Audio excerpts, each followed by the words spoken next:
Today on the Winning with Shopify podcast, Sustainability part is clearly a really important part of what we do. greenwashing, I think, is something you've been really key to avoid, and I really respect that. We're one of the first brands of a take back scheme. I love sustainability, but I'm looking for a t-shirt. How did the promotions work? How do the swatches display? What's the sort orders of the PLPs? This is the stuff that really matters to merchants. Where's the money coming from? How do we get more of it? And where can we pump more cash? There's a lot of struggling retailers out there and a lot of struggling sustainable retailers. Oh yeah, we've just reached 20,000 trees. We're like, you what?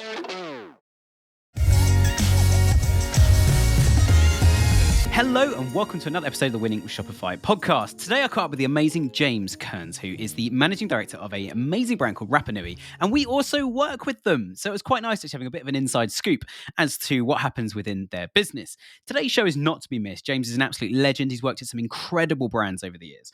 And here are a few things that we spoke about that are written on my magical pad of paper.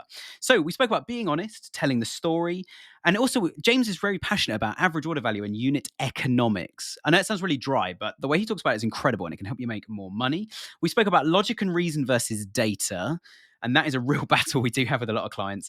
Talking about less sexy, more operational stuff. And we spoke about how returns can make you more money than sales, as in reducing the amount of returns is more profitable than making sales. And we spoke about some of the creatives and the amazing creative team they've got at Rapanui, the last mile letdown. We've all been there, I think.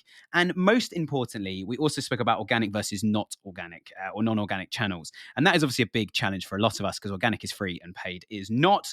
And most importantly, I think one of my favorite phrases from today's episode was, here's how to not scale up a problem. Hope you enjoyed today's show. Something is, I would say, slightly different about you, James, than most of the clients we work with is most people we talk to are like the marketing director or something. You're managing director and you have been at the last few roles as well. But obviously you're passionate about marketing at the same time. And that's what we're going to talk a little bit about today. But how much more effective would you say is it that the managing director takes such an interest in marketing, or although you kind of got managing director hat on, you understand the importance of marketing and how it fits together in that customer engagement? Like, surely it must give you an edge over other organizations in terms of that setup. Yeah, for sure. I mean, marketing is everything, right? You have to understand, how your customers see your brand and how you want your customers to feel when they interact with your brand. Classic MD remit stands end to end across the full business, and that very much entails marketing because it needs to. Yeah, absolutely. Absolutely. Well, tell us a bit about Rapanui then. I mean, that's what we're going to talk about the most today. And obviously we work with you guys, but you said it's a sustainable fashion brand, sustainable clothing. And part of the journey, I think, is trying to define like, what is that one line tagline? But so everyone knows what we're talking about. Tell us a bit about Rapanui, the journey so far, how long you've been involved and what some of the kind of USPs around it are. Yeah, great. So I appreciate many people won't have heard of it. So it's an outdoor lifestyle brand. So you kind of think British Patagonia vibes. And it's been around for over 15 years now, actually, co-founded by two brothers based out of the Isle of Wight, and it's got sustainability at its heart. So actually the brothers were kind of early pioneers of circularity. We've had a take back, one of the first brands of a take back scheme. We actually opened it up last year to all brands. So we now accept any cotton product back from any brand, and we give you store credits if you participate in that scheme. It's been largely jersey wear for a long time. We use almost exclusively natural organic products. So organic cotton is a big part of the business. Everything manufactured out of fully recyclable, fully renewable energy factories. A big part of the business is print on demand. So as many of your listeners will be aware, kind of overconsumption is a big challenge in the apparel and textile industry. So about half of our business is actually made when the customer orders the product to try to manage and kind of confront that overconsumption challenge.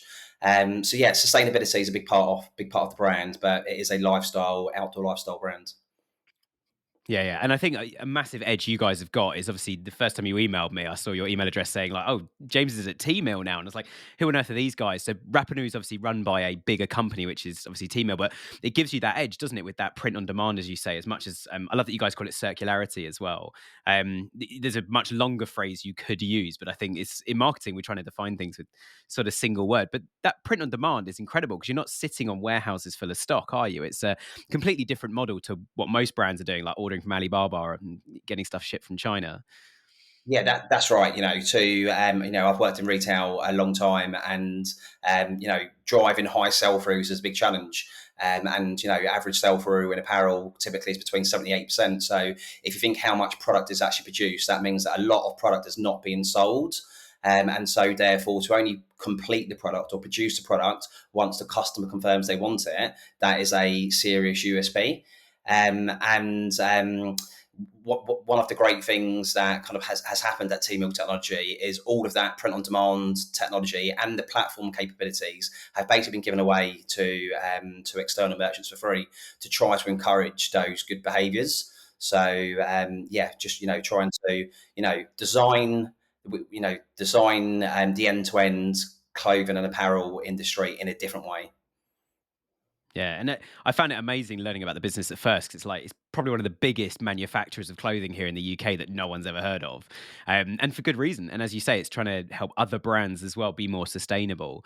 But what an incredible model, I think, from a financial perspective of like zero stock, but you're not drop shipping. You own the customer, you own the whole shipping process, but you are. I know it's not quite zero, but it's pretty much it's next to zero stock that you guys are actually sitting on. It's almost like you only need one or two of every item available just purely for that instant dispatch. But yeah, I mean, as managing director, it must be quite nice looking at the P&L at the end of the day, going like, okay, there's two lines missing from this that I'm previously used to, but I don't have to worry about them so much anymore. Yeah, that's right. It's a fiscal model that scales, right? Because biggest challenge that most apparel merchants have is purchasing inventory up front. And so when from a Rapanui perspective, we pay for the product once the customer confirms they want the product. So from a cash flow lifecycle perspective, that is a much better model, and obviously the scalability is much faster. Yeah, absolutely. And one of the things, let's talk about marketing for a sec. One of the things that you've mentioned quite a few times in meetings we've had, and it's something you want to stay away from, which is greenwashing and having the marketing to kind of we're better for the planet than everybody else and trying to get too heavy on the green side. Yet there is, as you say, this sustainability element in the middle, and even to the point where we did a review for you guys recently looking at ad copy of like, okay, what are we actually saying against and other competitors like Patagonia and other brands, both of which have either been on the show or are coming on the show in the near future, might I add. So we'll see what they have to say compared to you guys, of course. But greenwashing, I think, is something you've been really key to avoid, and I really respect that. But equally, we're trying to kind of avoid being too greenwashy. We're trying to make profit in all of this. We're trying to get that sustainability element in there. Like for brands in general, like everyone's doing some level of good stuff, and everyone's still doing stuff they should do better. How do you get that across in your marketing? Like, how does that become a marketing strategy, a marketing plan, or even marketing messaging to customers? Yeah, so it's a great question, and it's not easy. It's the truth. It's consumers live busy lives, and there's a crazy amount of different certification bodies out there, and frankly, they all do different things. And keeping up with which ones are authentic and real is hard work. So I think in terms of how we do it, I think there's probably two underlying principles. One is try to keep it simple. And the second is be honest. The truth is, like, we're not perfect. We live in a connected global world, and we also produce clothing. So I think you have to tell your story honestly within that. And the truth is, what Rapanui and Team Mill have been doing for a long time, there is a great story to be told. So it's about trying to tell that story in a simple, authentic way. Whether it's the fibers we use or how we get the product to the consumer or when we produce the product, there is a great story to be told. And so I think when you try to distill that story down into a simple format and you beat the same drum beat constantly, then you can kind of like, you can kind of like get that message to land with consumers. But I do have, I empathise because it's not easy. It's, there's lots of conflicting messages out there. Absolutely, and I mean, even some of the web copy, like we've been through. I won't go into too much detail because I appreciate I also haven't agreed what I can and can't say ahead of this chat. But we've had some changes in the website copy and the way we present things this year. We've been running tests. We've been, we've been to some degree involved in that. But your team have been amazing. I think of just adopting like we're just going to do whatever the hell we need to make this thing work. And it is interesting though, isn't it? When we've learned some of the things like, okay, when we say that, although we all thought like, wow, that's going to be really powerful, it's just not. And other times when we've just gone, all right, this circularity, for example, the giving products back, probably a massive part that's untapped at the moment, I would say, in the whole brand message. But then, as you say, empathize with brands and with people like us trying to fit that into a single advert on Google, because it's like, or a single SEO listing. Because actually, it's hard to get all of that across when actually the customer really, to some degree, doesn't care until they care. And so you've got to focus more on like that product you want. Yeah, we've got it. It's awesome. There's so many cool reasons to buy from us. Oh, and we're sustainable versus, hey, sustainability. And people are like, all right, I love sustainability, but I'm looking for a t-shirt. I want to find a t-shirt first. And it is a real challenge, isn't it? Just to make it concise enough and get that wording right. Yeah, completely. Again, it comes back to marketing, right? Classic marketing. Like, how do you drive that cut through? Some of the language we've used is made to be remade. And we just, we constantly, hammer that message through.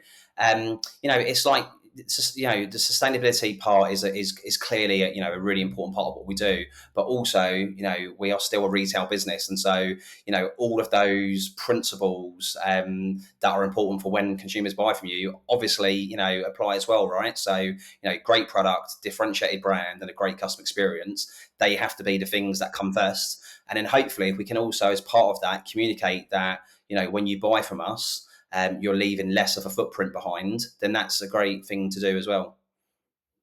Yeah, absolutely. And and I think a lot of brands as well. You guys are much more, I'd say, front facing with the sustainability. We've got a few clients that have suddenly said to us like, "Oh yeah, we've just reached 20,000 trees." And we're like, "You what?" Like, we planted 20,000 trees. And it's like, when did you do that? Like, why? What triggered that? And they're like, well, we've had 20,000 customers since we started, so we've planted 20. Okay, well, customers, I bet none of them even know. Have you even told any of them? And they're like, no. Right, well, email campaign, send them all a picture of a tree and go, this is your tree. You bought from us 9 months ago. This is the size of your tree. And it's got this amount of time before it starts soaking up carbon. And they're like, and the client literally said to me at this point, it wasn't you guys, of course. They said, why would we do that?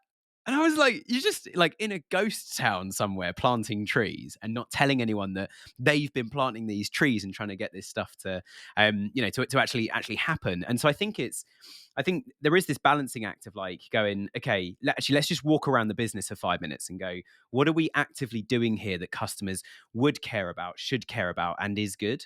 And I definitely think like if you 50 years ago tried to be like carbon friendly or carbon neutral, it would not have the same impact now. It's a cultural change, a very good change. But I do think it's we certainly with you guys when we've looked at like what we put in ad copy, for example, or what we put on the website, there are some things that still go unsung, and we don't tell people about them.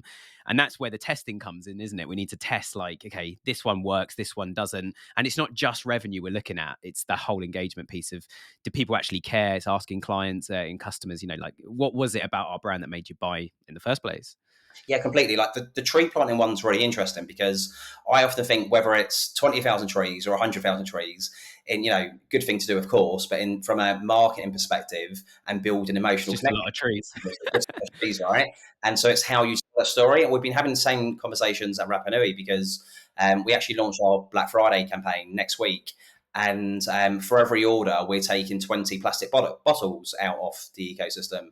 And it's how do we tell that story? So we're partnering with a charity called Plastic Bank, who do great work. And part of that story that we've landed on actually is telling the impact that has for coastal communities and how actually they're helping to eliminate poverty by removing some of that plastic from landfill and turning it into cash. So there's a human story around that as well. So it's not just about the number of plastic bottles, but it's a rich story that comes with it. So yeah, quite similar, I think, to the tree planting. Yeah, absolutely. And in fact, it's bringing back memories of it. It's only a few weeks ago, wasn't it, that we had a conversation, and I think I made the point to you guys are like, look, I think it was to one of your team. I said like, look, there's like a number that was in the millions, and I was like, how do you even think of that? Like, I've lost track of it. No one seems to kind of pause on it when we've looked at like Microsoft Clarity and gone like, what's actually happening on that stat? But I think exactly what you've just said. Though, what a difference when it goes from like we've saved like 6 billion plastic bottles, and it's like, okay, I can't even imagine that's a lot of bottles, right? I don't even know what that means. But if you say your order, by making this order with us instead of someone else, we've saved 6 plastic bottles. And actually, here is Joe, who was on the streets but now collects plastic from rubbish and gets paid to do that, and has a life and something actually happening off the back of it. Then great. I mean, that is such a powerful piece of content. But I think the fact that it's 20 bottles, and there's, I can't remember what name I just said, but Jim or whoever this person is, now that there's that face, that person, it makes it so much more real. And I think that is, and we joked before, you joked before we hit record, who's going to say the catchphrase of marketing's been lost from digital marketing. But that is marketing. It's like, that's something, okay, I can understand that. I can see that and I always use the point, could you understand it in less than one sentence, or at just a glance in under 2 seconds kind of thing? Is it there? I look at that and go, right, I know what impact buying this product is going to have. And it's real. I can see that. I mean, I've lost track of the amount of trees I've planted around the world. Apparently, some of them have my name on them as well. Like, no idea, absolutely no idea. I mean, there is a company that I know we've spoken about them before, and they've been on the podcast 2 or 3 years ago now, 10 Tree, and they are a tree planting business at heart, and I think that was also quite a nice angle on it, which means that their mission to plant, I think it's like 10 billion trees. Actually, it does make a bit more sense when you understand that they're a tree planting business who sell clothing. They're not like you guys, a clothing brand trying to be sustainable, and it's just two very different ways of coming in at probably the same thing. But I completely hear you that the kind of like, yeah, how many trees, how many bottles, how many, I don't think anyone even knows what a ton of CO2 looks like, let alone like what impact that has on the world. Like, it sounds like nothing, and you just think of coal mines in the Middle East. It's like, well, it doesn't really make much sense, does it? No. Anyway, let's talk about profit though, because all of this stuff is completely pointless. And it's the thing that you and I talk about probably the most, is like, where's the money coming from? How do we get more of it? And where can we pump more cash? Is always the conundrum. How do you make profit when trying to be a sustainable business? Like, because you have to draw a line under if we gave all of our profit away, would our impact make much difference? Maybe, maybe not. We're not quite sure. At what point do you draw a line then to keep that profitable within the organization? Yeah, it's a really pertinent one for what we're seeing at the moment, right? Because there's a lot of struggling retailers out there, and a lot of struggling sustainable retailers. And sustainability is not a rite of passage to success and profitability.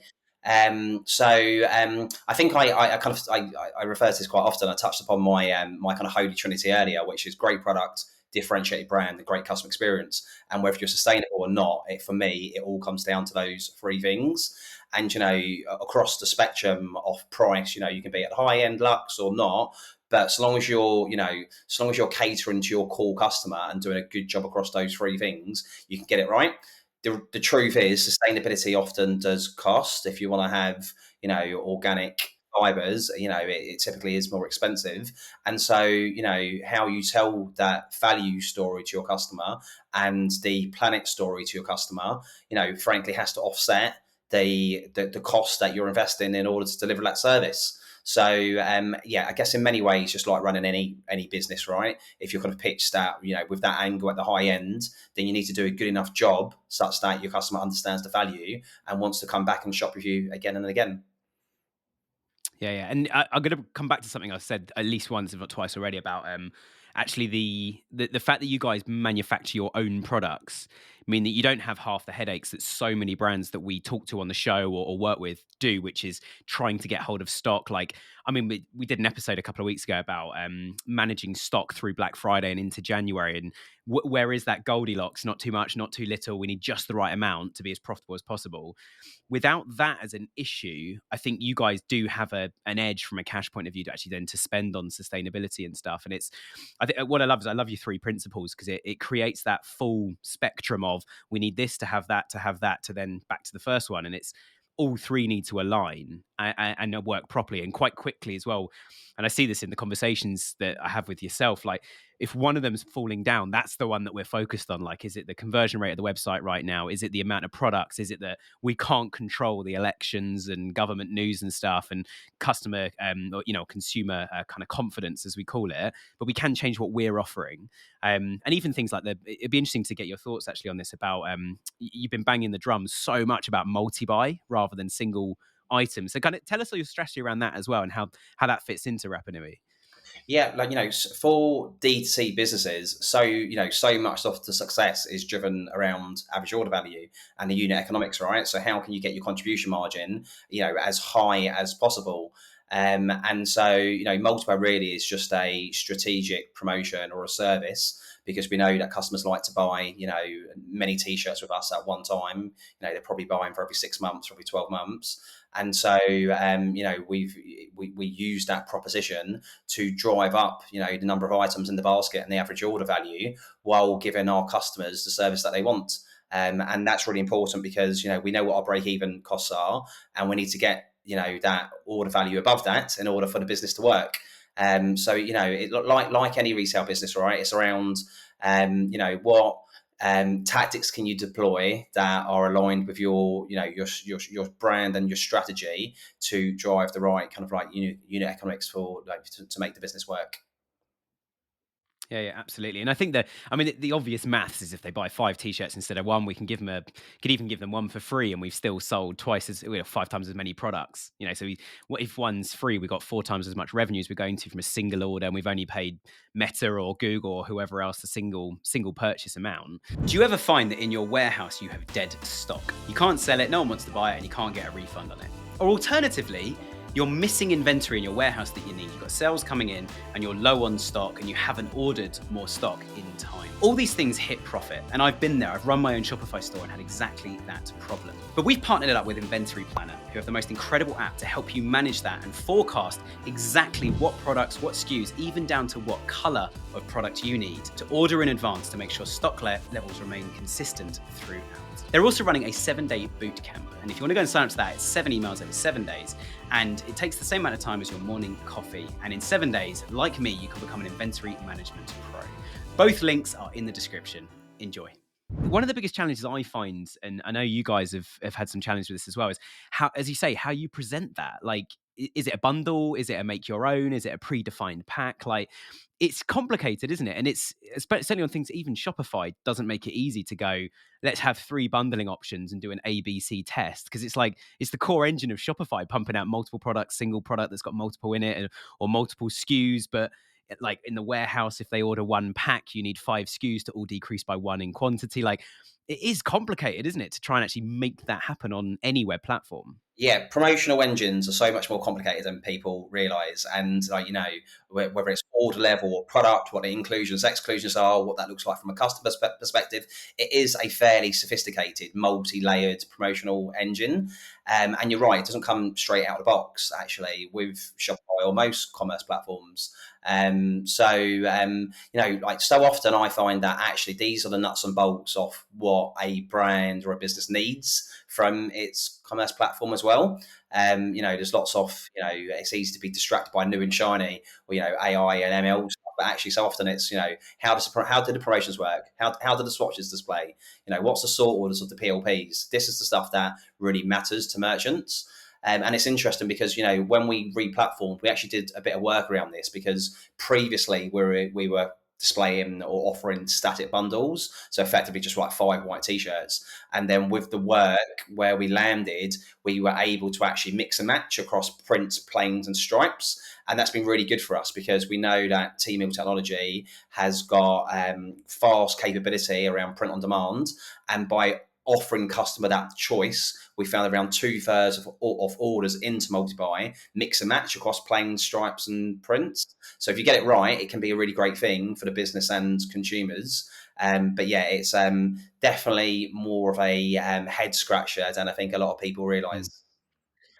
Yeah, and I think just the flip side of what you just said, if you get it wrong, the amount of customers, and like I even before we started recording this, I was flicking through Microsoft Clarity for one of our clients, and the amount of, like, you just see their mouse move or the scrolling get frantic or some rage clicks, and you're like, they're asking the WTF question right now. What the heck's this thing? And we've seen it on so many sites where it gets so complicated. I've seen some really good instances actually of like where it's like shop the look, and it actually has an outline of a person, or like on the left and on the right are all the items. And even on mobile, it can look really, really neat. Or you can actually just have like a black and white mannequin on the screen, and you're kind of adding items to create a look, and then you shop the whole thing. But I think your bundling teas are good, and it's even the wording. I know we've never spoken about it, but I see it changing regularly. So I know you guys are testing it, and testing like actually what is the right wording to go. Okay, start this. This comes as a bundling pack of 5 if you want it, and you can choose your pack. Because even the way I've just described it there is quite wordy, quite complicated, and And going back to what I was saying earlier, like you want it to come across in a couple of seconds. But I think that again, having that capability in the back end to be able to print on demand is so powerful. But I mean, what instance are we on now of like the kind of bundling? I mean, you've been here what, a year now, and you must be on like the third or fourth instance of it since joining, just testing. Yeah, and it's 2.0 as well, because I did a lot of this stuff at Team Lewin, where the 4 for 100 type shirt steel was a big part of that industry as well. So yeah, it's a proposition that I definitely can't get away from at the moment, it seems. But it's classic experimentation principles, right? Test and learn, ruthlessly. I always say the number one KPI is how many tests you're getting out the door. And some will work, some won't work, but test aggressively. And multi-buy is no different to anything else really in that sense. Yeah. And if it's all right to talk about it, we did a big test on the product pages recently, didn't we? And I'd say we did it the opposite way to the way most brands do, but it's been really effective, where we basically tested everything in one go. And now we're going to go back and test like removing one or two of the things to see which ones had the biggest impact. We're almost testing to see what drops rather than what goes up now. But it was kind of in a slightly just like new sites out. Let's just go gung ho and put everything in, every idea is on the table, and let's create one version with all of it. But it's Yeah. been quite effective actually doing it that way, hasn't it? Yeah, it has. I mean, normally I would adopt the classic kind of CRO principles, right? Which is hold as many variables as you can level and change one thing, right? That definitely is, from a purist perspective, best practice. However, scale up business moving quite fast. We made a lot of changes with the PDP change, because frankly we were still in a migration mindset. It was kind of part of the digital transformation that we went through in that quarter. So when we replatformed and launched in Shopify in July, there were frankly some things on the PDP that because we moved so fast, we took an MVP approach to. So when we come then to redesign the PDP in August, we were prepared to make grander changes and go more quickly than we might have done otherwise, just because we were still going through such a big kind of transformation project. But yeah, like for sure, it's been it was primarily a design change. And it's been really successful for us, right? So we got a lot of the branding in. We started telling some of the product USPs much better. We got a lot of the key commercial kind of like buttons above the fold, and it's made a big impact across all devices, which has been really good for us. Yeah. And I think it's one of the few times, and I say this openly on the podcast, one of the few times where we've almost worked in a sort of like, the phrase of like, if today was your last day, what would you do? We've been doing that kind of from the get-go, and it's been really effective. It's been a lot less the kind of like the clean cut, hello corporate client, let's have a conversation with your 50 marketing people about what we stand for, and we're going to change 6 pixels on the entire screen in one go and see what happens. And whereas with you guys, it's like, actually, if we can see data to support, let's rip up the whole branding and everything. Well, I'm not saying do it, I'm saying test it. And I love that approach from you of like, there's no such thing as a bad idea. And especially if we've got data to go, people are trying to click on this thing and they can't, it's not clickable. Let's make it clickable and think about the journey of what does the sizing guide look like? Or actually, should we have we've got 2 delivery pages. Should we have one? Should we have one returns page? And just for your benefit as well, James, anyone listening, like, I know we've been working together a long time. I haven't written any of this stuff out. It's just, I do genuinely love that kind of like, let's try something approach, and we're just constantly trying things. We probably learned more about your business in the first sort of 3 to 6 months than we learned with any client in the first 3 to 6 years, just purely by changing things, but keeping the core the same. And I think that is a key component, isn't it? Yeah, completely. It's one of the things that I love about this space, right? Being in a scale up business. Frankly, there is not another team sitting in another building somewhere else doing the work. If you're not doing it, it's not happening. And I love the sleeves rolled up and get on with it. And it's interesting because you kind of touch upon the data-led approach, and I'm very much an advocate of that. Having said that, however, like whether it's data or evidence-based approach, in this scale-up world, that doesn't always exist either. And so, if there's logic and reason behind something, and data or evidence isn't available, then we're prepared to get on with it and move fast as well. So, yeah, definitely one of the traits of working in smaller businesses that I really enjoy. Absolutely. And I guess with the first thing I thought of with the CRO test is, if you haven't got data, use logic and reason and create some data. And that's what the CRO test tells you, is what's actually happened. And I love that. I want to finish it for the last sort of 5 to 10 minutes on a bigger picture topic. We're talking about some really minute things, but really powerful things for the business. You've obviously been in a number of scale ups before. You've been managing director, marketing director, loads of other titles over the years, and a load of other responsibilities. And you've grown. I mean, the figures I do have on a piece of paper in front of me is from 8 million to 20 million. There was no context for this question as to which business that's in or whereabouts it was, but what are some of the fundamental principles that once people's businesses really do start to get going, how do you keep that momentum up? How do you get from like 2 or 3 million up to 8? How do you get from 8 to 20? How do you get from 20 to 50? And appreciate there's the politician's answer of depends, but what are some of the key principles that you've stuck to over your career or learned over the years doing this? Yeah, it's a great question. I guess to keep it fairly prompt, I think less sexy, but operations is key. If you haven't got the operations backbone in place that can scale, as your business grows, it's not going to work. So making sure that you've got operations, whether it's supply chain, fulfillment, like warehousing, like the team, your operations is absolutely key to your success. And if you don't get it right, you're going to let customers down, and that's going to come back to bite you. So I would say starting with operations is very, very important. And then ultimately, kind of touched upon it earlier, is marketing. If you're not going to get marketing right, and I mean that end to end. What's your strategy? What do you look like? What do you feel like? What's your visual identity? I don't believe you can win today unless you're able to scale creatively. So, getting the right quality, diversity, and scale in your creatives across all the different kind of creative approaches, some scrappy, some quality, statics, videos, GIFs, animation, it really is D2C, and social platforms are really attention arbitration. And to do that well, you have to have, creative that works. And that is a really, really key part of marketing. So yeah, I would say operations needs to work, get your marketing right, and then thinking through your people strategy alongside your business, or as part of your business, because ultimately, it's a people and it's a talent battlefield today, and you need good people who are going to be there with you right the way through the ride.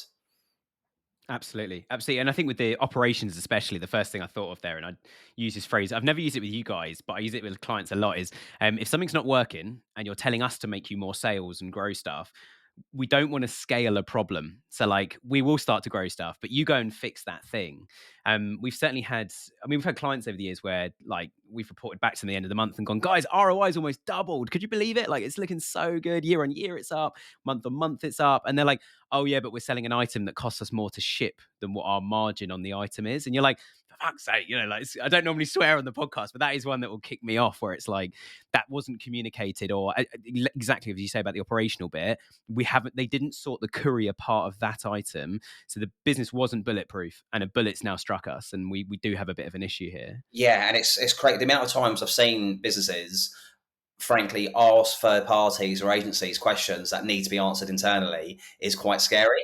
And that stuff starts, like that control starts from within. It really is the business responsibility to know what products and channels are the priorities and that work. And frankly, I always say the number one KPI on a Monday morning for trade is on time in full. What does that customer experience look like? If your marketing agency are doing a great job, and you're selling the product, but what does that last mile experience look like from customers?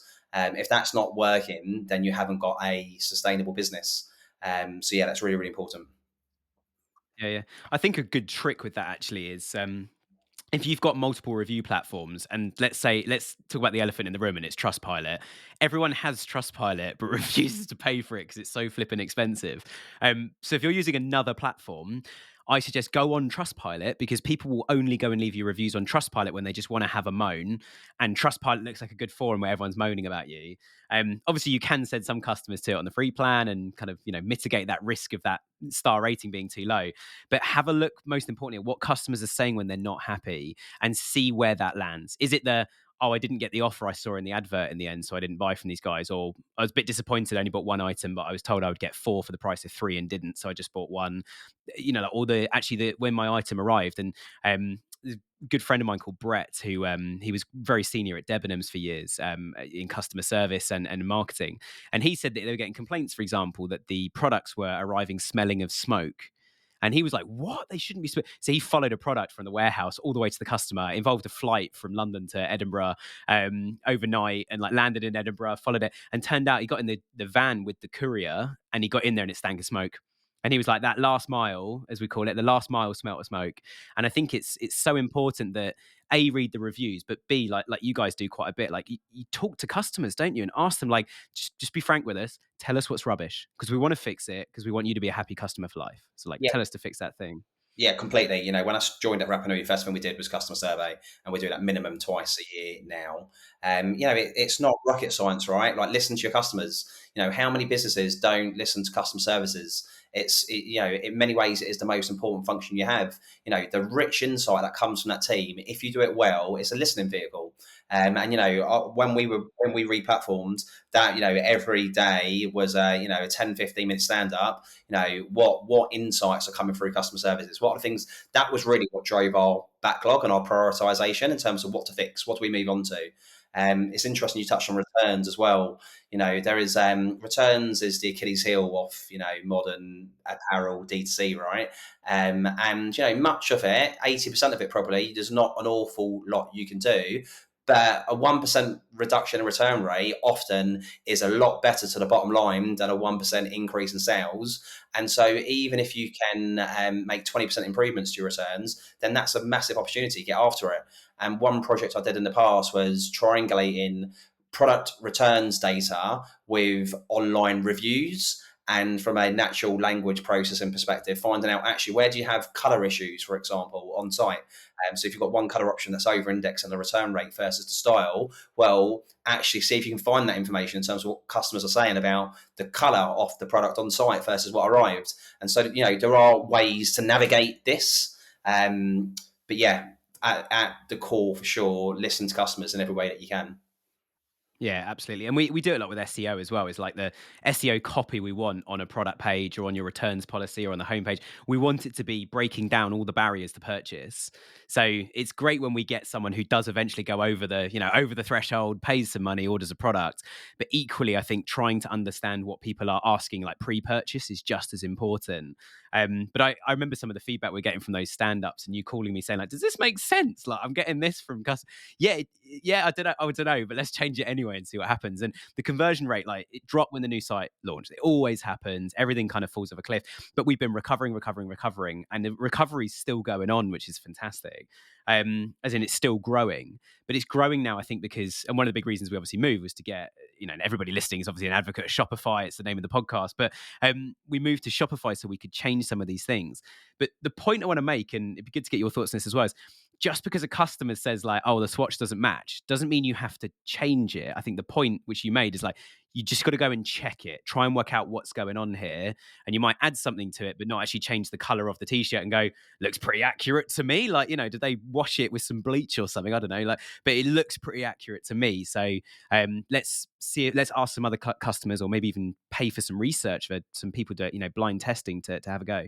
Yeah, completely. And it's the same with customer services. I really value like their input, but the truth is I don't execute 100% of what comes out of that Yeah. team. Often there are, there's a balance to be struck around commerciality and customer centricity, and and that's just the reality of running a business. Most things we action for the right reasons, but it's not a hard and fast rule. So yeah, for sure, that's why you need hopefully a wise head to make some of these judgment calls. Yeah. One of our clients did put on a customer survey a while ago. Would you buy the product more often or more products if they were cheaper? 100% yes. And it was like, what a terrible question. Plus, the customers that have now answered that are going, oh, this brand might lower their prices, because they asked me the other day about, would you buy more if the price was cheaper? And of course, I said yes. Bad question. What you really want to find out is, like, is the perceived value of this product what we're charging in the customer's eyes? So when you ask about price, it's not we're changing price. We might, but actually it's the perceived value. And I think some of the things you mentioned earlier about actually organic cotton costs more, and bringing that to the forefront of the marketing and going, right, do we now get a better conversion rate? And could we actually increase our prices slightly now that we've told people what the value of this product is compared to somebody else? I think not so much for you guys, but it's even more classic in some retailers where you're selling the same brand as lots of other retail businesses. And I know you've worked in businesses like this before. There's a whole different dynamic, isn't there, then, of like, okay, we've all got the same product. Some customers are just going to buy on price, and we know we're not the cheapest, so we've got to fight on something else. Yeah, completely. The old maxim or formula is value equals quality times price, right? And I think that's true. And that quality perception really is in the eye of the beholder, right? And how the retailer communicates that value, whether it starts from pre-purchase to then what their purchase experience looks like, and how that out-of-box experience lands, and then how that product washes, and every interaction that the customer has with the brand thereafter. That's all part of the quality kind of part of the equation. And then, obviously you have to be competitive on price. I'm a big believer that most businesses, not all businesses, because it's dependent on your customer and operating model, but most businesses, you need to have a mix across the good, better, best spectrum. So like for Rapanui, I think it's important that we have a competitive front end, and we also have great high quality products as an exit. But the bulk of our business would then be in the middle for better, because that as a spread works for the business and allows us to attract the right amount of customers that the business needs as well. Yeah. And it's the classic model, isn't it? If you buy any tool online, it's like, here's the cheapest bit of software, here's the medium, the Goldilocks, the recommended one, they often say. And it's always bigger on the screen, and then here's the expensive one. So like, you don't need to pay that much, don't worry, but you're going to get way more value than the cheap one. And actually the price difference is like $80, $90 or $100, and you want the 90. The 90 is great, or the 100's actually like 700. Like, you want the 90 one. The 90 one's great. It's $10 more, you get twice as many features, but it's nothing like the $700 one. And almost calling it something that doesn't even exist. So like, sometimes it's like the agency license or something, which even the agencies don't use, which I can vouch for. But yeah, it works really well. Well, look, James, absolutely amazing. I might have written more notes than normal on my sheet, but so much value. So yeah, I want to say a massive thank you on behalf of all our listeners and myself for joining us today and for sharing so much. Thank you. Brilliant. Thanks, Nick. Enjoyed catching up with you. Good. And for everybody listening, back again next Friday. Thanks for tuning in. Hit subscribe if you haven't. Leave us a review, and we'll see you hopefully next week. Does your email marketing suck? Do you wish it converted better and integrated better with your store? Well, there is a solution. We've partnered with Seguno, who are an email platform that is built into Shopify, which means you don't have to leave Shopify to go and manage your email campaigns. So you can run your marketing at the same place you run your shop. To learn more, you can claim your free customer analysis and strategy session, and visit seguno.com/winning with Shopify. That's seguno.com/winning with Shopify. Seguno is made for merchants, not marketers.